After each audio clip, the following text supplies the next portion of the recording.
was just a lot of unknown, and like I was really scared. Half the people around me didn't believe me. Freshman year in college, I was a Division I athlete in like the best shape of my life ever. But I actually failed my running test, and then after that, I just struggled with really weird health issues my entire freshman year of college, and nobody really knew what was going on. They all kind of just dismissed me and my odd symptoms and were like, you just have anxiety, you're just scared because this is your first year in college. So a year later, after I failed my running test, at the very end of preseason, we had our first scrimmage against another team. And after the scrimmage, my right leg got like super swollen, especially my ankle, and I could barely stand up. And I was like, okay, what is going on? So I walked to the health center. They ran 1,000,001 tests. And then the health center had actually called me. Oh, your Lyme disease test came back positive. You have Lyme disease. So then the next day I went to meet with my team doctor at my college, and he told me that I did not have Lyme disease. He told me that my test was a negative because like one of them came back positive and one of them came back negative. So my team doctor completely dismissed it.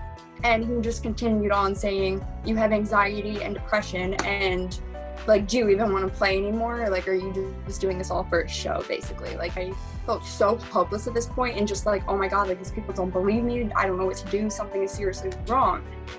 And then for the entire remainder of my sophomore year, I basically saw pretty much every specialist in the area that my school is in. They basically were diagnosing you with all these different autoimmune diseases, but none of them were coming back that I had that.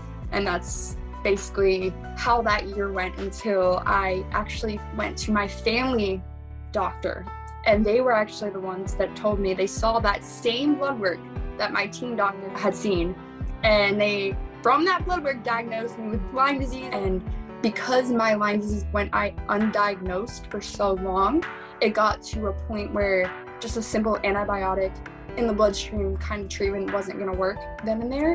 And I needed a PICC line at the time, which is basically like a permanent IV that stays in your arm for however long your treatment is. And they can feed you like IV antibiotics every day through it instead of like sticking you every single day to get the treatment. And I got IV antibiotic treatment 5 times a week, 3 hours a day for 6 months straight. But looking back at it now, I'm really grateful that I went through it because it made me so much stronger than I was. And it also just educated me that Lyme disease is a serious thing. And so I just always look at it now as a positive thing in my life to give back and help other people and educate other people on the disease, because I want everybody to know that they can get through it. Like, there is a light to the end of the tunnel.